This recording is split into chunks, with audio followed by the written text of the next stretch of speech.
And we are back on the Chosen Life podcast. I don't know how I was able to pull this off with her schedule and her timing, but the fabulous one is back. One of my favorite people on this planet, real estate guru, Elena Saradidis. Elena, welcome back to the Chosen Life. I don't even know how I'm going to live up to this hype. You are living it and you are thriving with it, quite frankly. Thank you for having me back. My pleasure. I'm Jonathan A. Cohen, the host, also author, Bible 3.0, The 6 Commandments of the Chosen Life.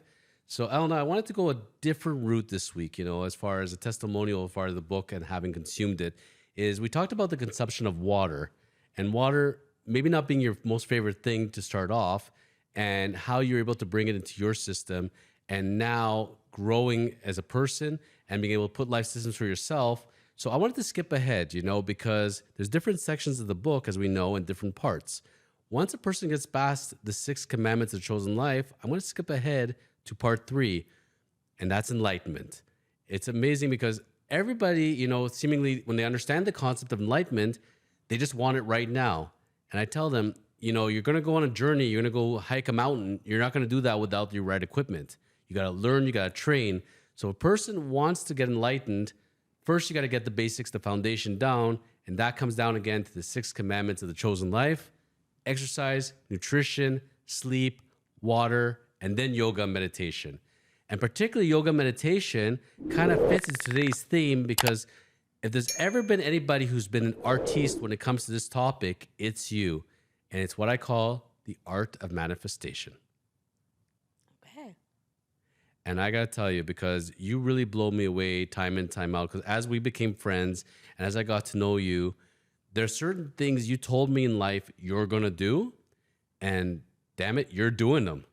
And I'm like, how is this possible? And literally, I see you one day in one sphere of life, and all of a sudden, it's all evolved literally overnight, it seems. But people who see you today and see you, let's say, a year ago, 2 years ago, and they're saying, how did that happen? I'm going to say, this ain't by accident. This is a lady that went and saw a vision of what she saw her life was going to look like, and then she made it. So tell me, Elena, what does manifestation mean to you? Okay, well, I'll bring it back to something I actually heard yesterday. Please. So I went to a workout class in the morning, and we were all chatting about how people keep canceling their workout class or just don't show up. And we were chatting, and we're like, either commit or cancel. And that's what it comes down to. So commit to the life that you want to have, commit to the goals you want to have, or don't have them. So what did I want to have out of life? I wanted to build a real estate team. I had that in my mind.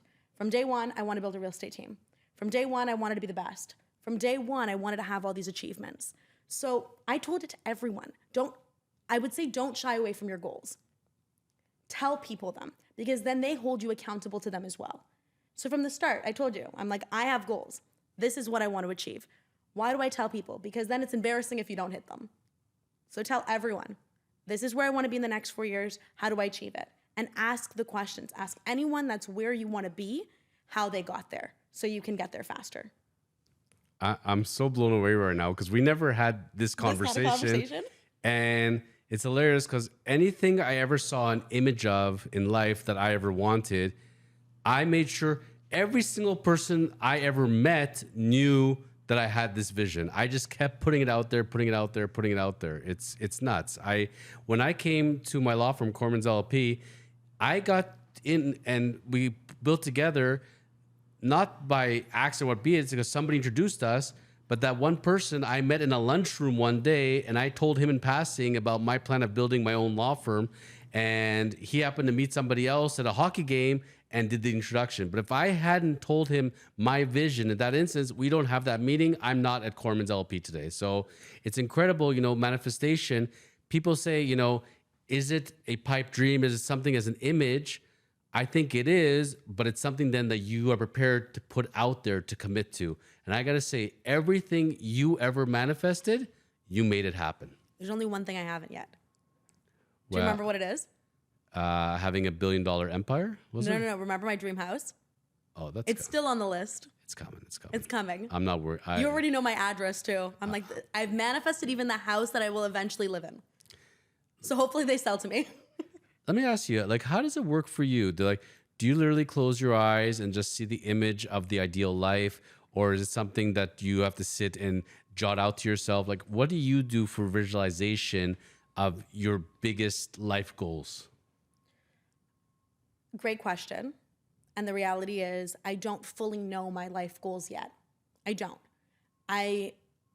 The way I envision it is I look at shorter term goals and achievable ones. So in 5 years from now, in 10 years from now, what do I see? Someone asked me the other day, do you see the team growing to 40, 50 people? And I said, I honestly don't know. It could happen. Was that what I started off doing? No. Did I start off saying I'm going to hire one really good person and I ended up hiring 3 really quickly? It happens. So I am very much go with the flow, but also there is an end goal, but it's not an end goal. It's a 5 to 10 year goal. The end goal, it changes over time. It's funny how when somebody is very ambitious and they set out these 5 to 10 year plans, they can get done even quicker. You know, it's amazing how, because once you get the foundation done and the hard part is out of the way, you've actually committed to doing it and you started the process, it can move really quickly if you're committed to it. Definitely. And I got to say, you know, your team is incredible. And, you know, it's already such a big team of 7 or 8 of you. And it felt like literally I woke up one morning and there's this team. But to me, you're like a farmer. You didn't just go and pull crops out. You were planting seeds. You were very strategic. You knew what seeds you're planting, where, you knew how much sun to give it, how much water to give it, how much light to give it. You know, you put together this whole team, but you knew in your vision when you're meeting the people if they fit that vision, I assume. It's not only what they fit in right now, but in the future, where do I see them as part of the team? Do I see them in leadership roles? Do I see them as help with support? Do I see them help in marketing? I see them help in events? Where do I see them as we grow, and what role are they going to fit into? So I was always thinking a little bit more ahead. I wasn't just hiring for the sake of hiring. I wanted strong, independent women that are going to be successful in this industry. They have long-term goals, and we can develop a support system within each other where if someone does want to take some time off, if someone does want to go on a vacation, they can, because we have the foundation to be able to support each other. When I sat down for the first lunch and met this team, I got to tell you, I didn't have any context on it. I thought these were 6, 7 people that had known each other for years, and you just happened to discover this team, and then that's how it came together. The fact that most of them came from different walks of life, and you're able to pull them, it all fit in so naturally, like they all knew each other for years past. So that goes to show you, you clearly saw how it would all placed, and everybody makes their role, but on the same token of it, they all still fit in as far as the criteria of who they are, what they're about. Because, you know, one thing I've noticed about teams at the end of the day, and it's any organization, every team is, the stronger they are is based on what they call their weakest link. And you have no weak links. Everybody's strong. That's very rare to see on a team. And kudos to you to be able to attract that kind of energy. And I'm impressed how everybody kind of realized what you were all building together and committed to it from day one. And it shows. I watch you on social media. And it's a family now. It's not a team. This is a family, and it's beautiful to watch the synergy between all of you. Thank you. Well, the conversation's always, we have an equal goal. We have the same goal, everyone, is we want to be the best. So how do you become the best? Align yourself with people that have the same goal as you. So all of them want to be the best. So how do we get there? We work together. Yeah. And, you know, if you take 7 people that are all high achievers and motivated and work on their own, if they can fit in well, you look at how much they're going to be able to produce individually and add that up. Now, if you put the 7 people together to work, that sum is going to be way, way higher. I think you're all better off being together rather than on your own, because you're all elevating each other ultimately. It's not just that, like, we're going to bring it back to the book. Please. But we've designed the team in a way that we are bettering each other's lives as well. Like, we all go work out together in the morning. Most teams don't do that. No. But 7 a.m., we go work out together. 8 a.m., the workout is done. We have coffee and our water time. Love it. 9 o'clock, we're at the office, work starts. So, like, there is a discipline. And the most successful people in life, not just in real estate, have a schedule. There's a set schedule on what we do every day. There's a set days where we have no meetings. There's set days where we have meetings. There's set days where we have training. And those things are mandatory. Like to be on the team, you have to be part of the team, or this isn't the right place for you. And they know that. So they're very disciplined in themselves as well. And it means, show up, commit or cancel. I don't want you to take this in a bad way because it's not meant to be at all. But to me, my first impression when I met you is you're a very not traditional realtor. Because to me, you're not going in with the typical realtor mentality. You're actually going in and building relationships with your clients. That's very evident. And the level of service, not even service anymore, it's working together and that camaraderie. That comes across because your clients always rave and rant about you and how you go above and beyond. Like you're relentless. You're like a pit bull. You won't stop until the deal closes. Even if the deal closes, when it closes, you still are there. And that kind of energy comes through. If somebody has to be committed to relationships and lifestyle, if they're going to be in your circle, certainly. And I think that's where we understood each other from day one. Because both of us, 11:30 at nights, and something's up, we will find each other because we're that committed to making sure things get done. And that's not a lifestyle that everybody's prepared to accept. Definitely not. One time, and Jonathan and I'm going to tell a story about me and you. Sure. It was Sunday night. I call you. My client and I are in a property, and we find out the washer dryer doesn't work. The washer's leaking. And I call Jonathan and I'm like, hey, the washer's not working. Like, we need to do a holdback. We need to get this done. And Jonathan's like, Elena, it's fine. It's a Sunday. Even if I entered into a conversation with the other side, they're not going to respond to me until tomorrow. That's when Monday happens. Give the phone to the client.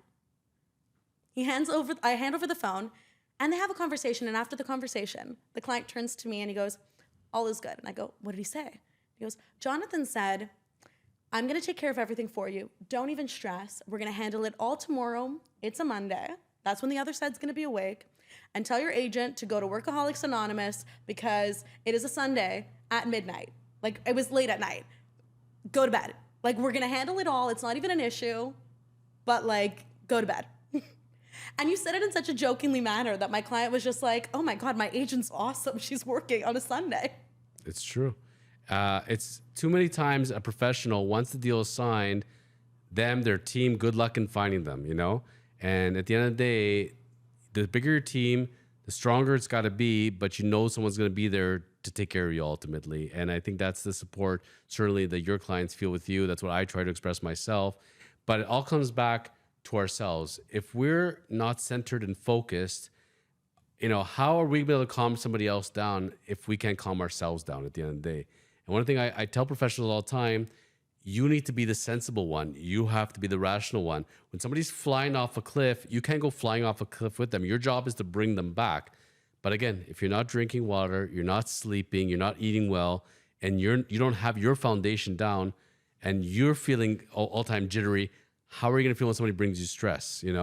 It's how you deal with it that's ultimately going to determine the success of the transaction plus the relationship going forward. So I feel no matter what, even if bombs are going off in these transactions, we got to be able to scale back a bit and say, hey, it's going to get taken care of. This is the game plan. Somebody's going to be the sensible one. So thank goodness we're able to find that. And I can certainly say, without the Bible 3.0, without all the life systems I built for myself, if you met me 20 years ago, you would say, who the heck is this guy? Because he certainly wasn't like that. I lived and died by every transaction. Every time something was going off in a stress point, I felt it was my stress point. I couldn't sleep. I couldn't eat. I was so worried. I upset somebody, or it's not going to get resolved. At the end of the day, it's going to come down to it. It'll get done one way or another. The result's going to be what's going to be. It's going to come down to how we see it. So if we know we've done our best, if we know we've put in the effort, why do we need to stress about it on top of it? You're right, but it comes down to experience as well, because I can tell you my early on days, I was a lot more stressed than now. Now someone calls me with a problem, and the people around me, when they hear me respond to the problem, they're like, why aren't you freaking out? I don't freak out anymore. I'm like, the problem is already solved. Everything is great. We're going to call Jonathan, and he's going to deal with it. It's not even about you dealing with it anymore. It's in the hands of the lawyer. If we can solve, it's in our realm to solve it, then we'll solve it. But if it's not in our job to solve it, it's in the lawyer's job or the mortgage broker job, then why are we stressed about it? Leave the stress to the professional. That's their responsibility to handle that aspect of the transaction. So I'll be stressed, but only if it's part of my part of the job. And if it's part of my part of the job, I know exactly how to solve it. So am I really that stressed? Not really. But if it's part of someone else's job, I don't know how to solve it. Either the mortgage broker or the lawyer will figure it out. Look, we have to be able to rely on other professionals, and we got to be able to delegate, because otherwise it's never going to end and we're going to burn out. And I can tell you 20 years ago, I certainly burnt out because I try to do everything on my own. So ultimately, whether it's you got to change a tire, or you need to go get a root canal, or you have to go buy a newspaper, or whatever it is, rely on the professionals that are helping you get things done so you can scale back, do what you're going to do, and also leaves you time to manifest the future. If we get caught up with every little detail, how are we ever going to see a big picture of where we're supposed to go? I always say that I think that the scariest thing to me is to be able to go 10 years of my life, and it's happened to me, and look back and say, what the heck did I accomplish here? What have I done? Because I was so worried about the day-to-day little details that I never had a big picture of where my life was going. And I can tell you that when I made that determination, I saw that about myself. I told myself, I'm never going to lose sight of the big picture. I'm always going to work towards something professionally and personally. I'm always going to have a big level picture and project to work on, and then be able to make my little projects, and keeps my mind occupied. So that to me is a part of manifestation, setting goals, and living the chosen life. And I can tell you, having watched your growth recently and knowing where you're headed, you inspire me day to day to work that much harder and be my best possible me. So thank you for that. You know, not to let this go to your head, but a pivotal point I would say in my career, though, is when I met you. And the reason why I say this is because I think we've assembled somewhat of a dream team. And you'll notice the amount of transactions and the volumes that I was doing increased the moment I started using you as a lawyer. And it was because every single person in the transaction at that point knew exactly what they were doing. So we had a deals board at my old office. All the names were on it. The moment I switched mortgage brokers and I switched to you as my lawyer, my transaction number increased because the level of service that I could give my clients increased at that moment. So as much as I did accomplish a lot of these things, I don't think I would be here as quick as I was if I didn't meet you when I met you. I'm beyond, flustered, and so proud to hear that for you. And I appreciate that very much. And on that same token, I asked you, we've known each other, what, now 3 years has it been? Yeah. I think 4. Almost 4. If you think... No, almost 5. No way. It's been that long. Yes, it's been that long. Wow. I met you in my 2nd year of real estate. So I've been in real estate now. This is my 6th year. So looking back, if you look now 5 years from the moment Elena met Jonathan, both of our lives got that much better. So you see, the universe works in its funny ways. So we both gave each other positive energy and brought each other up. That's what you call true friendship, and that's what you call manifestation working its magic. So there you go, folks. Share energy. You got positive energy. Help the people around you, and they'll help you back. And when I want to see you succeed, I do it because now at this point, I'm so proud of you. I feel like, like a proud older brother and a friend.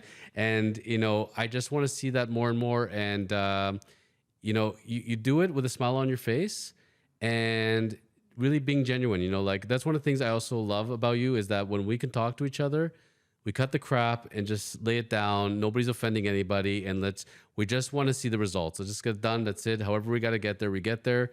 But we can also give it to each other straight. And that's good because when you feel like you have to sugarcoat or walk on eggshells, it's not easy to have a relationship that way. So I appreciate very much that you let me speak my mind, and you do with me as well. And so they say you're a product of the people you surround yourself by. That's it. And we surrounded ourselves by really good people that help us propel our careers and propel our lives forward. Like I think I'm way less stressed even when you and I talk to each other because I know how you handle things now. But if we go back to the first couple transactions we had, how many times would I call you about stuff because I didn't know how good you are? I didn't know. How much do I need to make sure that I'm on top of the people that I've surrounded my clients with? Now I know. I hand it over to Jonathan. Jonathan's got everything taken care of. I'm less stressed. My life has become less stressed. If I have to be frank with you, when we first started working together, you didn't show it to the outside world, but every day I felt like I was talking you off a cliff. And now you're so precise about it. And you come to me and tell me, okay, there's a situation. I know what needs to get done. This is what I'm going to be doing. Can you look after this and this? We make a game plan together, and you're just calm as nothing. And it's like the world around us is crumbling, and you're like, no, it's going to get done. Don't worry. It's because I know I have my team. We've been there. We've been there. We know. I'm not worried. You have my back. If something goes wrong, I know you're a shark. You're going to fight. It's going to get done. So I'm less stressed. Like, wonderful. yeah. So let's keep that energy as we go into next week, because I got a very key item now for a lot of people listening to this saying, wow, you know, the way you guys manifest and the way you put your lives together, it's time for us to get inspired. Let's get ready to inspire others next week. Are you in? Sounds great. You're bringing me back? I'm You bringing still you want to back. bring me back? One more week. Let's do it. Okay, but can I have coffee next week? I'll think about it. Okay. Elena Saradidis, Jonathan A. Cohen. This is the Chosen Life Podcast. See you back soon.